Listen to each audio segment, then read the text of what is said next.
बहू के झगड़े बड़े मशहूर और मारूफ हैं। ये बड़ी आसानी से एक साथ खत्म हो जाएंगे। कभी भी सास अपनी बहू को इस तरह न डांटे, इस तरह सरजनिश न करे कि उसके दिल से कदूरत का और नफरत का इजहार हो, और बहू को ये समझ में न आए। अगर बहू को ये मालूम हो जाए कि मेरी सास मुझे डांटती है, टपटती है और नफरत का इजहार करती है, तो ये मान लीजिए कि फिर वही बात पेश आएगी और उसकी तरफ से ये मुतालबा होगा कि हम आपके साथ रहना पसंद नहीं करते, हम अलग रहना चाहते हैं। और मैं आप हजरात को ये भी बतलाता चलूं कि बीवी जो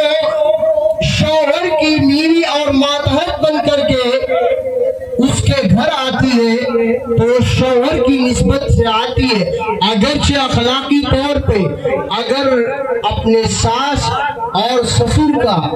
की खिदमत करे तो ये बहुत अच्छी बात है, लेकिन वो शौहर की निस्बत से रुखसत होकर के अपने हकीकी वालिदैन को छोड़ करके आती है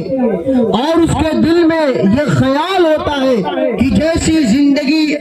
मेरे घर की थी, मैं वहाँ आजाद थी, उसी तरीके से मैं अपने शौहर के घर जाकर भी आजादाना जिंदगी बसर करूंगी। अब घरों में आने के बाद बहुत मर्तबा ये देखा जाता है कि उन पर तरह तरह की बंदिशें आयद कर दी जाती है और बाज घरों के बारे में ये भी शिकायत मिलती है कि अगर उन्हें एक कप चाय बनानी हो तो सास माँ से इजाजत लेनी पड़ती है। तीन वक्त का जो खाना बनाया जाता है उसकी भी इजाजत लेनी पड़ती है कि फला वक्त क्या खाने में बनेगा। आप दिल पर हाथ रख करके बतलाइए कि जब हमारी बेटी शादी से पहले हमारे घर होती है तो क्या उसकी जिंदगी के यही लम्हात होते हैं, उसकी जिंदगी के यही तरीके होते हैं। बेटियां हमारे घरों के अंदर आजाद होती है, वो जब चाहती है जो चाहती पका लेती है, बहुत ज्यादा खर्चा नहीं होता है, आम तौर से वो खर्चा होता है, लेकिन बेटी बात में अपनी माँ से हर चीज की इजाजत नहीं देती। इसी तरीके से जब एक बहू अपने वालिदैन को छोड़ करके हमारे घरों में आती है तो उनकी भी इज्जत की जाए, उनकी भी तौकीर की जाए, इज्जत और एहतराम की निगाह से देखा जाए, उनके हुकूक को भी अदा किया जाए। तो मेरी आप मान करके चलिए कि हमारा घर जन्नत नजीर बन जाएगा। हमारे लिए लाजिम और जरूरी है कि हम चक्की के दो पाटों की तरह पूरा काम करें। मैं आप हजरात के दरमियान ये बताता चलूं कि चक्की के दो पार्ट होते हैं और जब दोनों पार्ट बराबर काम करते हैं तो आटा अच्छी तरह पिसता है, बारीक होता है, मसाला पिसता है और काम पूरा होता है, अपने अंजाम तक पहुंचता है। ऐसे ही अगर हमने हुकूकुल्लाह का एहतमाम करने के साथ साथ हमने अगर हुकूकुल इबाद का भी एहतमाम किया तो हम दीन पर पूरे तौल पर अमल करने वाले होंगे। और हमारे समाज और मुआशरे में होता ये कि बहुओं के साथ दोहरा पैमाना इख्तियार किया जाता है और कभी वालिदैन के साथ भी दोहरा पैमाना इख्तियार किया जाता है, कभी उनके साथ जुल्म और ज्यादती की जाती है। तो मैं सासों से और माओ से भी ये दरख्वास्त करूंगा कि वो बहुओं के कहीं अदब और एहतराम और नर्म रवैया इख्तियार करें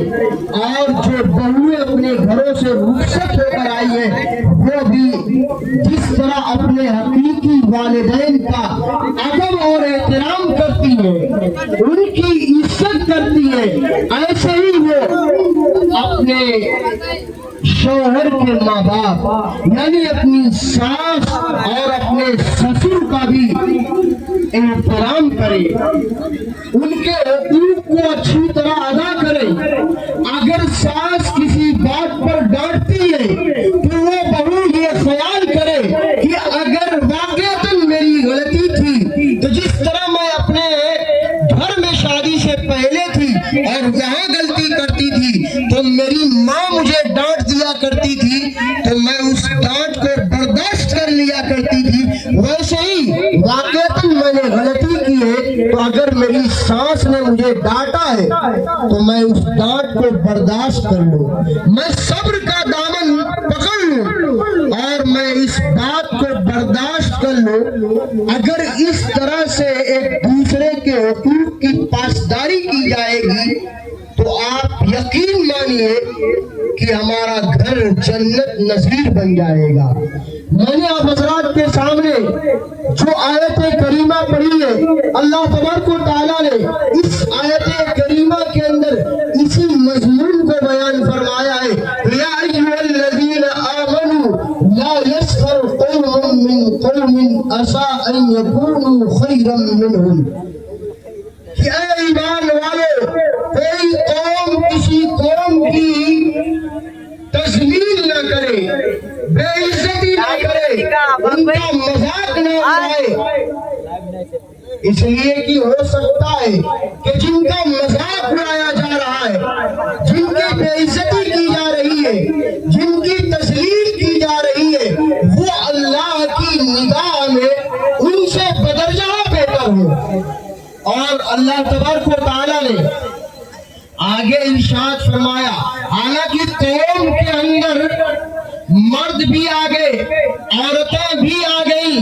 لیکن پھر بھی اللہ تبارک و تعالیٰ نے